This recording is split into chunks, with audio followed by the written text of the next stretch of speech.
मुझे आश्चर्य हुआ कि ये तो असली होली है ही नहीं। कहानी आप पूरी सुनना, क्योंकि एंड में मैं आपको बताऊंगी कि असली होली कैसे बनाई जाती है।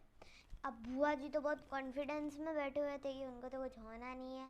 नमस्कार दोस्तों, आप सबका ज्ञानोलॉजी चैनल में बहुत बहुत स्वागत है। आप सबको हैप्पी होली और आप सब बड़े लोगों को होली का प्रणाम।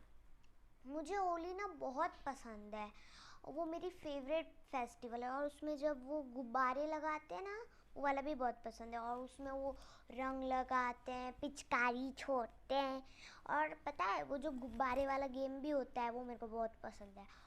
लेकिन पापा जो है ना, सब गुब्बारे सब ले जाते हैं। फिर मैं जब छीन के लाती हूँ ना, तो मेरा कभी निशाना लगा ही नहीं किसी पे, पर मुझे वो बहुत मज़ा आता है उसमें।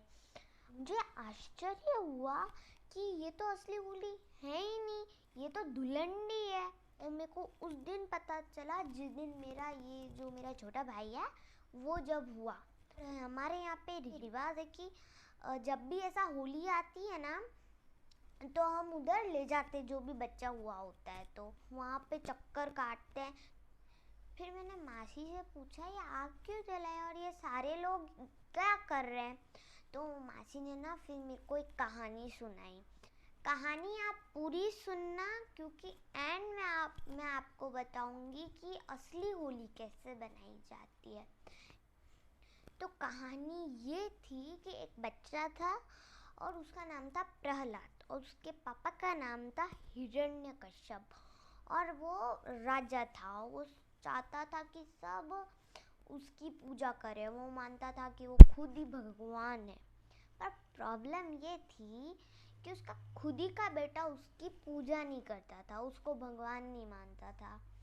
तो वो है ना, विष्णु भगवान जी का बहुत बड़ा भक्त था, इसलिए उसको भक्त प्रहलाद कहते हैं। और हिरण्यकश्यप उससे बहुत परेशान था, दुखी था।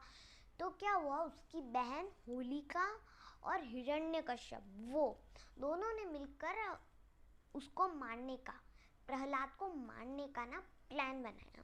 उन्होंने ये प्लान बनाया कि यहाँ पर ये जो डंडे हैं इन पे आग लगा देंगे, तुम ये प्रहलाद को लेकर अपनी गोदी में बैठ के वहाँ पे चली जाना। तो क्योंकि होलिका को तो वरदान है कि आग उसका कुछ नहीं बिगाड़ सकती, तो फिर उन्होंने एक दिन डिसाइड किया और राज्य के सारे लोगों को बुलाया गया। हिरण्यकश्यप बताना चाहता था कि जो उसकी पूजा नहीं करेगा, जो उसको भगवान नहीं मानेगा, उसका कैसा हाल होगा, चाहे उसका बेटा भी क्यों ना हो। तो सब आए भी कि कैसे कैसे मारते हैं, चलो देखो देखो। और पर जाको राके साइया मार सके ना कोई, मतलब जिसको खुद भगवान मतलब रक्षा करते हैं उसको कोई नहीं मार सकता। तो क्या हुआ कि होलिका ने प्रहलाद को अपनी गोदी में बिठा दिया और नीचे से आग को जला दिया। अब बुआ जी तो बहुत कॉन्फिडेंस में बैठे हुए थे कि उनको तो कुछ होना नहीं है। अब वो है ना, प्रहलाद से, वो इतना छोटा सा प्यारा सा जो प्रहलाद था, उससे पूछते बेटा तेरे को डर तो नहीं लग रहा है। प्रहलाद वो मुस्कुराते हुए बोला नहीं बुआशी, मुझे तो आनंद आ रहा है, मुझे कोई डर नहीं लग रहा है। फिर वो ना विष्णु जी की मतलब उनका मंत्र जपने लगता है। ओम नमो भगवते वासुदेवाय, ऐसे वो जपने लग जाता है। जब भक्त पूरे निष्ठा से भगवान को याद करता है और भगवान को सौंप देता है, अपने आप को सौंप देता है, और इधर उधर कुछ भी नहीं देखता है कि उसके क्या हो रहा है, उसके साथ कुछ भी नहीं, तब भगवान जो है उसकी सारी समस्याएं ना अपने ऊपर ले लेते हैं।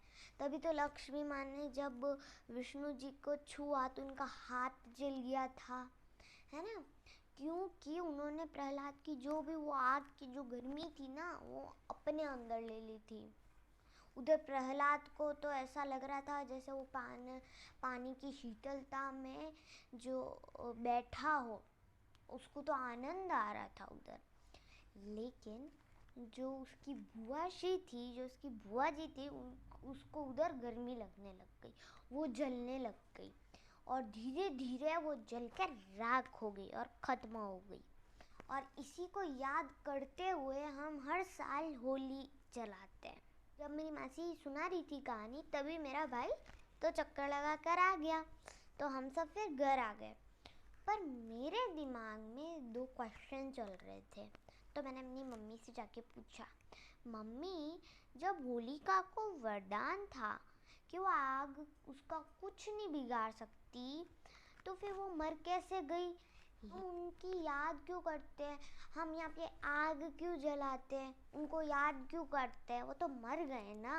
मम्मी ने बताया कि वह अपनी बुरी भावनाओं के कारण मर गई। भगवान हमेशा अपन को पावर देते हैं ताकि हम हमारी रक्षा कर सकें और दूसरों की मदद भी कर सकें।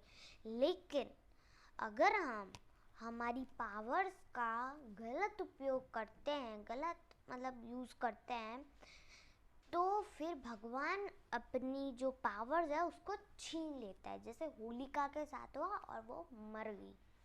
हर साल हम होली जलाते हैं ताकि हम दूसरों को मैसेज दे पाएँ, पहला हमें अपनी पावर्स का गलत उपयोग नहीं करना चाहिए। दूसरा, अगर हम अच्छे हैं, सच्चे हैं, हम सही काम कर रहे हैं, तो हमें डरना नहीं चाहिए और हमारा जो भी काम है हमें भगवान को सौंप देना चाहिए और हमें आगे बढ़ना चाहिए बिना डरे। आगे का काम भगवान ही करेंगे। तीसरा, बुराई पर हमेशा अच्छाई की जीत होती है। चौथा, कि हमारे जो अंदर की जो होलिका है, जैसे कि हमारा घमंड, गुस्सा, ईर्ष्या और लालच, ये सब हमें उस आग में जला देना चाहिए और अपने अंदर का प्रहलाद जगाना चाहिए। और यही होती है असली होली बनाने का तरीका। और इस बार मैं भी ऐसी ही होली बनाऊंगी, आप भी ऐसी ही होली बनाइएगा। और अगर आपको वीडियो अच्छी लगी हो तो लाइक शेयर करना ना भूलें। हैप्पी होली।